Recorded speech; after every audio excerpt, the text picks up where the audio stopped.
Email vasitəsilə belə bir sual göndərilib. Salam, ümidvaram ki, yaxşısınız. Mənim adım Radeldir, Delvans, Kaliforniyadan olan xristiyan fantastika yazıcısıyam və bir neçə həftədir sizin təşkilatınızın videolarını və digər məlumatlarını izləyirəm. Mən özümü qnostik xristiyan hesab edirəm. Çünki İsa'nın Allahın oğlu olduğuna inanıram. Lakin mən köhnə əhdə təsvir edilən Allahın onu göndərən Allah olduğuna inanmıram. Əsl Allahın İsa'nın yeni əhdə haqqında danışdığı Allah olduğuna inanıram. Bu baxımdan gnostisizm kimi ezoterik inancların xristiyanlıqda buraxılmış boşluqları doldura biləcəyinə inanıram. Mən uzun müddətdir teologiya və müxtəlif yaradılış hekayələrini öyrənirəm və düşünürdüm ki, siz bəlkə bu suala cavab verə bilərsiniz. Bir hipotez var ki, yer üzündəki bütün və ya bəzi insanlar düşmüş mələklərin inkarnasiyalarıdır. Belə ki,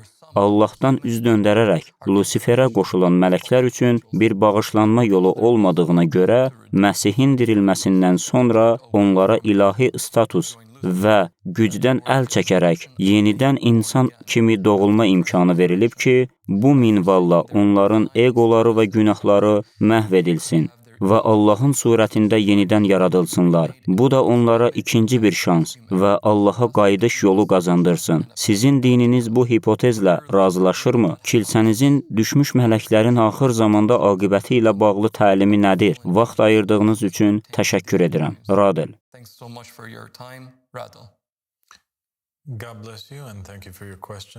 Allah sizi qorusun və sualınıza görə təşəkkür edirəm.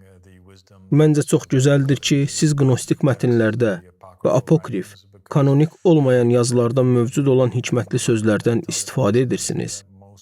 Biz bilirik ki, Əmir əl-Müminin İmam Əli ibn Əbi Talib əleyhissalam buyurub ki, həqiqətin çoxu insanların inkar etdikləri şeylərdədir.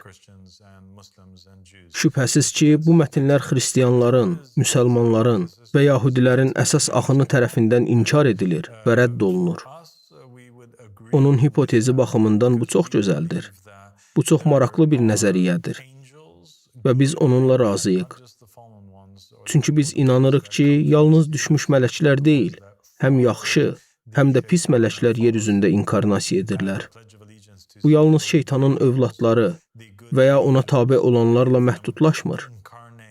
Bəli, bir çox yaxşı mələk də yer üzündə xüsusilə bu dövrdə müxtəlif səbəblərlə inkarnasiya edir. Bəzən mələklər etdikləri səhvlərə görə yer üzündə inkarnasiya edirlər. Bizdə Əhl-i Beytdən əleyhissalam gələn rəvayətlər var ki, Harut və Marut adlı iki mələkdən danışır.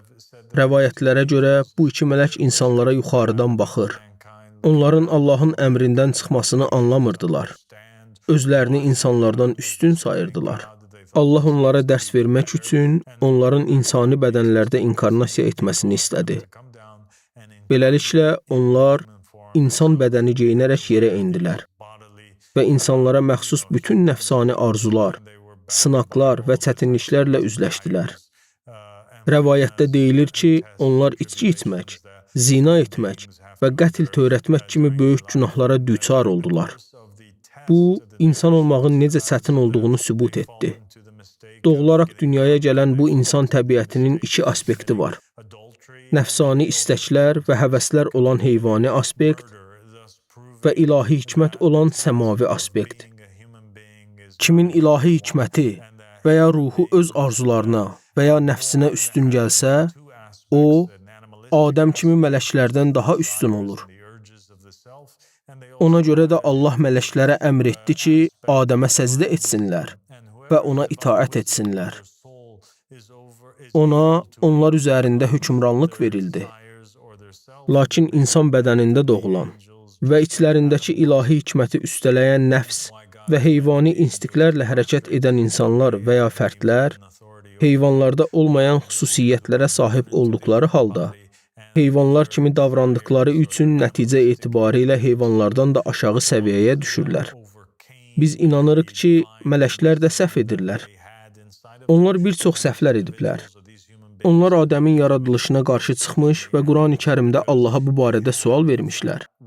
Bəzi rəvayətlərə görə bu hərəkətlərinin cəzası olaraq mələklər 4-cü göydə yerləşən səmavi Kəbəni və ya səmavi məbədi təvaf etməyə məhkum ediliblər.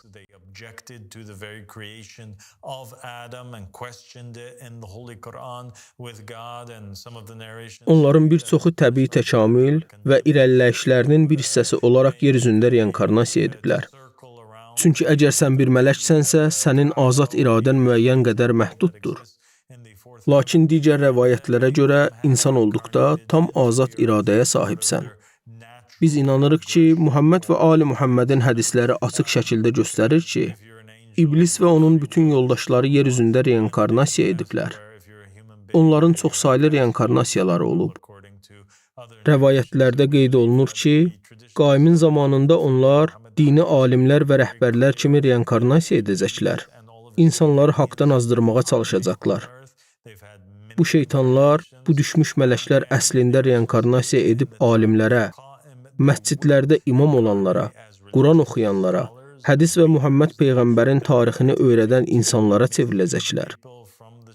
Onlar özlərini salih şəxslər kimi göstərsələr də, əslində şeytan və ya düşmüş mələklərdir.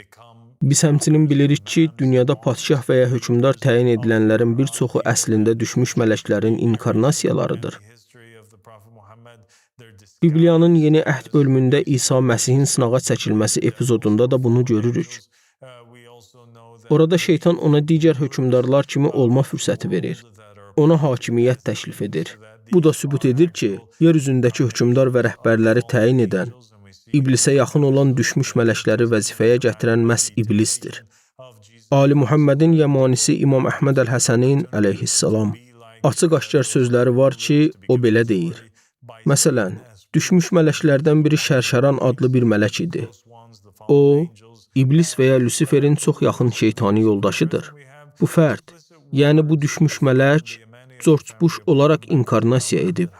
Biz həmçinin inanırıq ki, rəvayətlərdə qeyd olunur ki, qaim gələcək və onunla birlikdə sağında Cəbrail, solunda da Mikail olacaq.